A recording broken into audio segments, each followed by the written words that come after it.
Saiba você mesmo. Agora, as 4 funções administrativas, o processo de decisões. Olá, eu sou o Viriato e este é o canal do Viriato.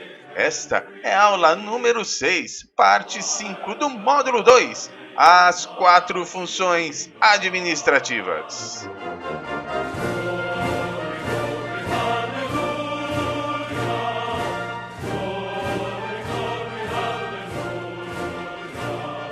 E dando continuidade à nossa apresentação sobre a terceira função administrativa, a direção, daremos início à quinta parte, o processo de decisões.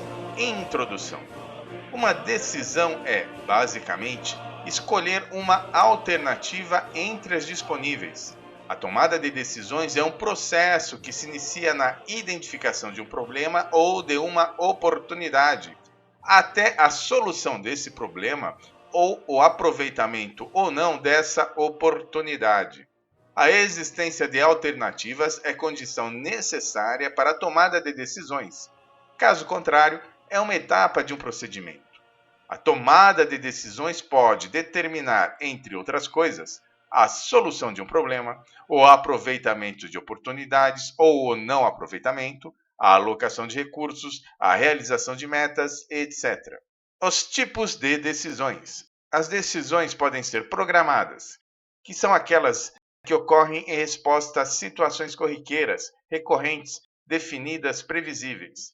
Elas tendem a ser mais simples e de rápida execução. São bem mais estruturadas quanto ao procedimento, condições, prazo, etc. Decisões não programadas são aquelas para situações singulares não previsíveis. Pela própria natureza da situação, tendem a ser mais complexas, são mal estruturadas e demandam, normalmente, mais tempo e informações. Decisões estratégicas. Estas envolvem a empresa como um todo e são voltadas para o futuro e a eficácia. Decisões táticas e operacionais. São mais específicas e tendem a se preocupar com o presente e a eficiência. Decisões intuitivas. São mais baseadas na experiência e percepção do responsável do que em dados. São mais comuns quando tempo e informações são escassas. Decisões racionais, por outro lado, são baseadas em dados e estatísticas que podem facilitar a tomada de decisões. As situações para a tomada de decisões. Elas variam conforme o grau de certeza que o responsável possui quanto à previsibilidade do resultado e das informações disponíveis. A primeira situação é a situação de certeza.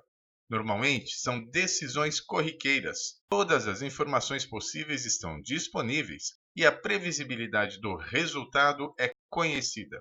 Risco. O responsável tem as informações, as alternativas, os riscos e os resultados possíveis, mas cada alternativa está associada a uma conhecida probabilidade de ocorrência ou não. Situação de incerteza. As metas são conhecidas, porém, as informações são escassas, a precisão é baixa e a decisão será tomada com um bom grau de suposição e julgamento pessoal do responsável. Ambiguidade. Nesse caso, as metas a serem alcançadas ou os problemas a serem resolvidos não são claros. As informações, os resultados e os riscos envolvidos são desconhecidos e as alternativas são difíceis de definir. Os modelos de tomada de decisões. E o primeiro deles é o modelo clássico, que é o modelo normativo, define como agir. Os responsáveis devem tomar decisões visando, em primeiro lugar, o melhor para a instituição. Os objetivos e os critérios de avaliação são conhecidos e acordados. É baseado na lógica, conta com análises diversas, como ponto de equilíbrio, árvore de decisões completas com resultados, possibilidades, etc. Decisões são programadas e próprio para situações de certeza.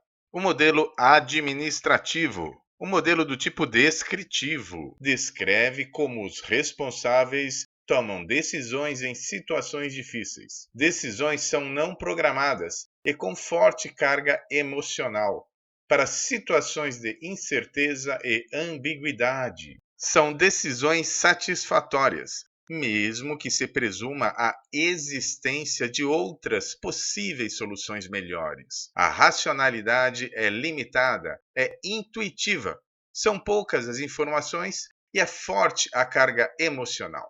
O modelo político, modelo descritivo, baseado na coalizão, barganha, acordo entre os diversos interessados.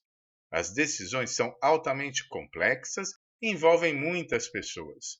As condições são não programadas, faltam metas minimamente claras, falta tempo, informações e a racionalidade é limitada. Os fatores de influência são fatores que podem influenciar o responsável na tomada das decisões. O primeiro desses fatores é a complexidade da sociedade moderna e do mundo atual, em que uma solução hoje pode não ser útil amanhã. A reduzida velocidade com que a informação chega, a quantidade insuficiente de informações, o desconhecimento da qualidade ou da fonte dessas informações e, por fim, a escassez de tempo para a tomada das decisões em si. As etapas para a tomada de decisões. E o primeiro passo é o reconhecimento do surgimento de um problema ou de uma oportunidade. Segundo é o planejamento, que é dividido em diagnóstico e análise das causas dos problemas ou ainda das razões das oportunidades. E o prognóstico, que é o desenvolvimento, comparação e análise das alternativas viáveis e a seleção da melhor alternativa. Depois vem a organização, direção e execução, que é a implantação da alternativa escolhida.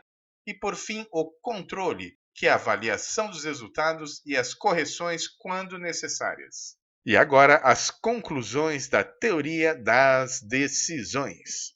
A primeira delas é a racionalidade, que é limitada ao nível de conhecimento do responsável pela decisão, e ele pode deixar de levar em conta outros aspectos dessa situação a ser decidida. As decisões, elas tendem a ser sempre satisfatórias, nunca otimizantes, mesmo com a presunção de existência de uma melhor alternativa. As decisões possuem um elevado grau de subjetividade, elas são relativas. O que pode ser bom hoje pode não ser amanhã, como nos apresenta a abordagem contingencial, e a mesma decisão tende a favorecer alguns e a prejudicar outros. A racionalidade administrativa. As decisões dependem da influência organizacional. Deve-se levar em conta os interesses da empresa como um todo, incluindo acionistas, funcionários, etc. Por exemplo, a compra de insumos em grande quantidade pode interessar aos departamentos de compras, produção e de vendas, pois eles podem proporcionar custos menores, dificultar a possibilidade de racionamento ou paralisações na produção e, por fim, agilizar o processo de entrega. Entretanto, o financeiro pode ser contra essa prática se o custo de capital e de armazenamento forem elevados para manter a manutenção desse nível de estoque. A necessidade de hierarquia. Deve existir decisões que são mais importantes e urgentes que outras. O princípio de Vilfredo Pareto, ou o princípio de Pareto, e a hierarquia das decisões. Em média, 80% dos problemas são resolvidos com 20% das soluções. Em primeiro lugar, deve-se identificar e priorizar os principais problemas por grau de importância e urgência. A causa de uma situação desfavorável está no principal problema, e este deve ser priorizado. Conforme os problemas mais graves são resolvidos, os demais vão sendo eliminados automaticamente. Deve-se investir tempo e recursos nas causas dos problemas e não nas suas consequências. E esta foi mais uma apresentação do canal do Viriato. Veja os nossos vídeos, é só clicar no quadrinho. Eu te aguardo lá. Muito obrigado e até breve!